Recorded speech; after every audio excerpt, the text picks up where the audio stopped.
Dans cette vidéo, on va ajouter des améliorations à notre jeu, à savoir déjà un fond, parce que là on a juste un fond noir, alors vu qu'on est dans un jeu dans l'espace ça va, mais c'est quand même pas fou, on pourrait avoir quelque chose d'un petit peu plus joli, et même vous aurez sûrement besoin de mettre des fonds images en image donc à vos jeux ensuite, parce qu'ils ne se passeront pas forcément tous dans l'espace avec un fond noir. Et également, on va voir comment on ajoute des sons et des musiques en Love 2D, puisque c'est un élément indispensable dans tout jeu vidéo. C'est vrai que là, le jeu est un peu triste sans son ni musique.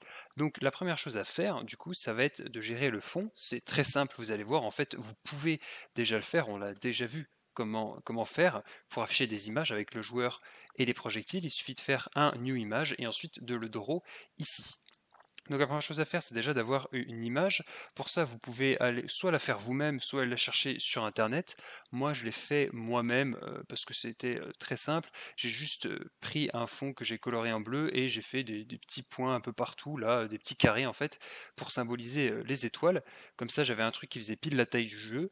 Mais vous pouvez très bien aller sur Internet et chercher un fond n'importe une image, tout simplement en fond à votre jeu. Alors quand même attention un minimum aux droits d'auteur. Si vous faites juste ce jeu pour vous entraîner et tout, il n'y a aucun souci, vous pouvez prendre ce que vous voulez, mais vous n'avez pas le droit de prendre n'importe quelle image sur internet et ensuite de distribuer votre jeu.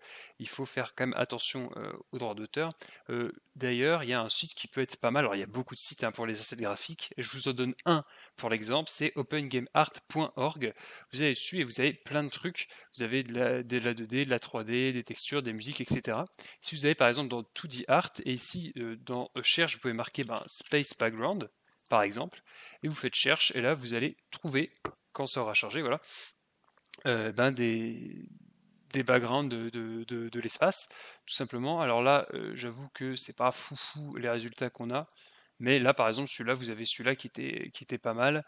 On en a quand même pas mal qui ont pas beaucoup de qui ont pas beaucoup de rapport. Mais par exemple, celui-là, voilà, il peut être pas mal, il est assez joli. Donc je vous invite à le prendre et à le télécharger. Faites juste attention à la taille de l'image qui doit être idéalement à la même taille que votre jeu. Donc pour ça, vous pouvez passer par Photopea qu'on utilisait dans les autres vidéos pour réduire la taille de l'image à la même taille du jeu. Et voilà pour l'image. Ensuite, il suffit juste de l'importer comme on l'a fait, enfin de la coller dans notre dossier image dans notre projet, chose que j'ai fait ici. Vous voyez, j'ai Meteor Player et j'ai mon image que j'ai appelée bg.png qui fait 800 par 600 comme notre jeu. Et là, ensuite, on aura juste tout simplement à l'afficher. Donc pour ça, c'est très simple. On peut, par exemple, définir une variable au-dessus. Ici, on a le score, arte, machin, timer, tout ça. On peut avoir, par exemple, une autre variable qui s'appellerait image imgbg pour image background, tout simplement. Et dans le load, ici, tac, là on charge le joueur, et avant le joueur, on peut charger imgbg et on fait comme le joueur, on fait love.graphics.newImage pour charger l'image dans la mémoire comme d'habitude, et là du coup on va dans image/bg.png. Voilà, donc une image c'est toujours la même chose, c'est on charge dans la mémoire avec le new image et ensuite on l'affiche dans le draw. Le chargement des images par contre il faut le faire une seule fois, donc généralement on le fait dans le love.load. Pas besoin de le refaire à chaque fois qu'on relance une partie dans le start game, puisqu'une fois que l'image est chargée en mémoire, elle est chargée en mémoire. Il n'y a pas besoin, la mémoire n'est pas perdue, quoi. Il n'y a pas besoin de le recharger à chaque fois. Et ensuite, on a juste à l'afficher dans le draw. La seule subtilité, c'est que comme je vous ai expliqué dans une vidéo précédente, le draw affiche les choses en les superposant. Donc, ce qu'il y a en premier ici dans le draw va, tout simplement se retrouver en dessous de ce qu'il y a. C'est comme si on empilait des feuilles sur un bureau. Donc le BG, donc le fond, on veut que ça soit le truc qui soit le plus au fond, le plus derrière. Donc on va le dessiner en tout premier. Comme ça, tout ce qu'on va dessiner par-dessus sera dessiné par-dessus le fond. Et on est sûr de pas avoir un joueur derrière le fond ou un truc comme ça. Donc là, on fait comme on a déjà fait, love.graphics.draw, comme pour le joueur ou l'astéroïde. Et on va simplement chercher notre image, c'est imgbg. Et on l'affiche à 0, 0. Et on va aussi au passage afficher le joueur par-dessus les astéroïdes. Bon, ça ne changera pas grand-chose vu que on relance le jeu dès qu'on se prend un astéroïde, mais voilà, pour la suite ça peut être un peu joli. Et là, si on lance le jeu, on voit que du coup j'ai mon image de fond comme ça, donc le jeu est quand même un peu plus sympa comme ça. Comme mon image fait exactement la taille de mon jeu, donc 800 par 600, et qu'elle est dessinée en 0,0 ici, elle prend parfaitement la taille du jeu. Si vous avez une image trop petite, faudra l'agrandir, mais du coup ça risque de faire un truc un peu pixelisé. Elle va s'arrêter par là par exemple. Donc je vous invite à prendre une image qui est au moins égale à la taille de votre jeu. Si elle est plus grande, au pire c'est pas très grave, c'est juste qu'elle dépassera ici. Au pire vous pouvez la resize dans Photopea comme on a vu précédemment. Et donc voilà, là on a une petite image de fond. Et ensuite on va rajouter du son et une musique. Comme ça on pourra voir ensemble comment on gère le son, ce qui est quand même pas mal utile, on va pas se le cacher, quand on fait un jeu vidéo. Alors, la première chose, comme d'habitude, c'est de monter tout en haut et d'aller se créer deux petites variables. Donc on va faire snd_lose parce que je vais faire un son quand on quand on se prend un astéroïde en gros, et une musique de fond. Comme ça vous avez le principe. Après vous pouvez rajouter des sons si vous voulez, quand on déplace le vaisseau ou à d'autres situations. Et on va faire un autre truc qui va s'appeler, une autre variable qui va s'appeler local, et on va l'appeler musique tout simplement, parce qu'il y en a une seule, donc il n'y a pas vraiment à se casser la tête. Alors ensuite il nous faut des musiques, enfin une musique et un son. Alors moi je les ai déjà récupérés, vous voyez qu'ici à la racine du projet j'ai fait un dossier SND, dedans j'ai loose.wave qui est juste un son pour quand on perd quoi, et j'ai une musique, récupérer une petite musique comme ça qui dure 3 minutes 40. Qui est un petit peu forte, et donc ça il faut que vous alliez les récupérer. Alors il y a encore une fois plein de sources, on peut aller chercher sur opengameart.org, il y a une catégorie musique, donc vous avez des musiques, vous avez des sound effects pour les sound effects. Moi j'aime bien freesound aussi, freesound.org. Vous avez ici une barre de recherche, vous pouvez taper les sons que vous voulez, donc par exemple Die, comme si le joueur mourait par exemple, et là il vous propose plein de sons différents. Il y a énormément, voilà, juste pour Die il y a 1200 sounds, il y a énormément de sons, et ce qui est bien aussi c'est que vous pouvez trier par licence. Donc si vous faites ça, le jeu juste perso pour vous, vous en foutez, mais par exemple si vous voulez quelque chose que vous pourrez distribuer à des gens sur internet ou même vendre, et vous pouvez chercher uniquement les Creative Commons 0, c'est-à-dire les sons qui sont totalement libres d'utilisation, que vous pouvez télécharger, utiliser, modifier sans problème, sans avoir de crédit ou de charges à payer. Donc c'est un site vraiment sympa que moi j'utilise pas mal, et j'ai récupéré d'ailleurs la musique dessus. Si vous la récupérez la même, elle s'appelle Space Chase sur Freesound, donc de cet auteur là, et c'est une petite musique comme ça de fond que je vais rajouter au jeu. Ensuite, donc, vous faites votre dossier son, que moi j'ai appelé SND, et vous mettez vos deux sons dans ce dossier. Donc là, c'est des points wave. Généralement, utiliser du wave ou du OGG, c'est quand même des formats qui sont mieux supportés que le MP3 qui n'est pas libre, par exemple, et de meilleure qualité. Et donc ensuite, il va falloir, un peu comme les images, en fait, charger le son en mémoire, et ensuite, on pourra tout simplement l'utiliser en faisant un play ou un stop si on veut l'arrêter. Donc pour ça, c'est comme les images, on va dans le load. D'ailleurs, on peut rajouter des petits commentaires, on peut mettre image, hop, et puis là, on peut mettre sound. Avec une majuscule, ça sera un tout petit peu mieux, hop. Et donc important de le faire avant le start game, parce que si on ne cherche pas les assets avant de lancer le jeu, c'est un peu problématique.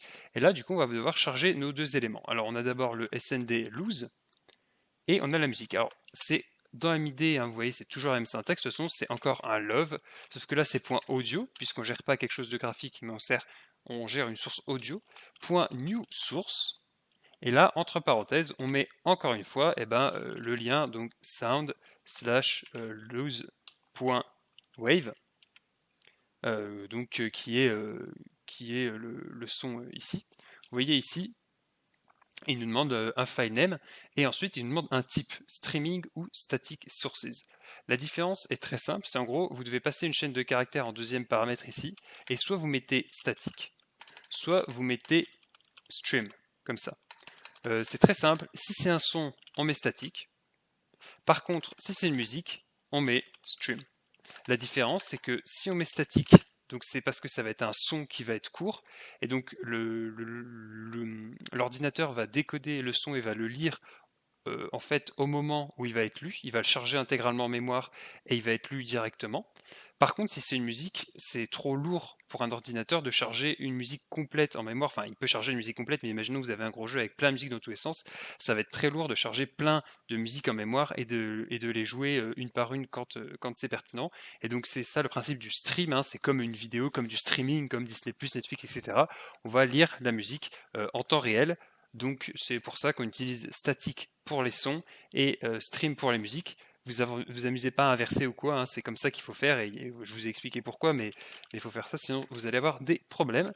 Et donc pour la musique pareil, hein, donc on va chercher notre variable musique qu'on a initialisée tout au début et on fait un love.audio.newSource, pareil. Et on va chercher dans, d'ailleurs là j'ai mis sound mais c'est pas du tout sound, hein, c'est SND.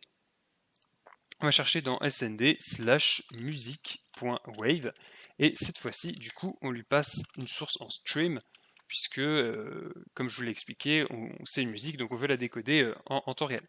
Donc là si on lance le jeu il se passe rien du tout parce qu'on a juste comme les images ici en fait on charge juste les sons dans la mémoire mais du coup la musique on la charge pas vraiment mais on charge une référence mais on les joue pas. Donc comme pour les sons, il va falloir les jouer au moment approprié. Alors la musique, en l'occurrence, on veut la jouer au démarrage du jeu. Ce qui serait bien même carrément, c'est de la jouer dans le start game, comme ça quand on recommence une partie, la musique recommence aussi. Donc pour ça, pour jouer une musique, on fait tout simplement musique, 2 points, et on fait play, comme ça. Et voilà, de toute façon, que ce soit une musique ou un son, pour Love, c'est la même chose. Donc on fait musique.play, et là si je sauvegarde et que je lance le jeu, attention les oreilles, et là on a la musique qui se lance. Bon, par contre, la musique est vachement forte, donc on va direct réduire le volume, et on va également dire qu'elle boucle, parce que là du coup si la musique se finit, elle va s'arrêter. Donc en dessous ici, on va faire musique comme ça, donc qui est notre variable, on peut faire 2.set volume comme ça, et là on peut lui passer un paramètre entre 0 qui est la musique à 0, donc on l'entend pas du tout, et 1 qui est son son maximum, c'est-à-dire le son du fichier tel quel si on touche à rien. Donc ça sert à rien de faire un set volume de 1 comme ça, puisque c'est le son de base. Moi je veux vachement le réduire puisque c'est un son de fond, donc je mets 0,2 par exemple. Donc ça c'est pour réduire le son. Là si on lance, on voit que hop, le son, enfin on voit pas du coup, on entend que le son est vachement moins fort, ce qui est quand même mieux parce que ça explose plus les oreilles. Ça d'ailleurs, hein, c'est comme pour charger une source, vous avez à le faire une seule fois. Alors bien sûr, si on décide qu'au lancement du jeu, la musique est forte et ensuite ça réduit dans le temps, etc., on peut refaire des musiques set volume ailleurs, mais vous n'avez pas besoin de le refaire à chaque lancement de jeu. Une fois que vous avez fait cette opération sur la musique, c'est bon. Pareil pour le set looping, on fait un musique, 2 points, set looping du coup, et là on lui passe vrai ou faux. Donc vrai, ça veut dire que la musique va loop, c'est-à-dire que quand elle va être finie, elle va repartir au zéro automatiquement de manière infinie. Et si vous mettez faux, c'est que quand elle sera finie, elle sera finie. Sachant que par défaut c'est faux, donc ça sert pas à grand chose de faire un set looping false comme ça, à part si vous avez fait déjà un set looping true avant. Mais du coup, si je fais ça, set looping true, ça me permet d'avoir une vraie musique de fond, puisque à chaque fois que la musique va se terminer, elle va repartir au zéro, au début toute seule, et va tourner de manière infinie dans notre jeu. Donc là, si je lance, alors je ne vais pas attendre la fin de la musique parce qu'elle dure 3 minutes, mais on a une musique de fond qui est à peu près au bon volume, et qui va tenir, on peut même jouer 3 heures de suite sans perdre, si on y arrive, il n'y a aucun souci, la musique va à chaque fois revenir au début, et donc il n'y aura pas de moment où on se retrouvera sans musique. Ensuite, la deuxième chose du coup qu'on va gérer, c'est le son. Alors je l'ai dit, hein, la musique et le son pour Love, les effets sonores, c'est la même chose. Du coup, c'est la même idée. On peut réduire le volume aussi, si on veut au début. Alors je sais pas trop, on va déjà voir à quel point le son est fort. Et du coup, comme là on a fait musique de point play, on va juste faire en fait exactement la même chose pour notre son de quand on perd. Donc on va chercher la collision. Ici, c'est start game. Donc avant de faire start game, on va faire du coup un SND lose 2.play.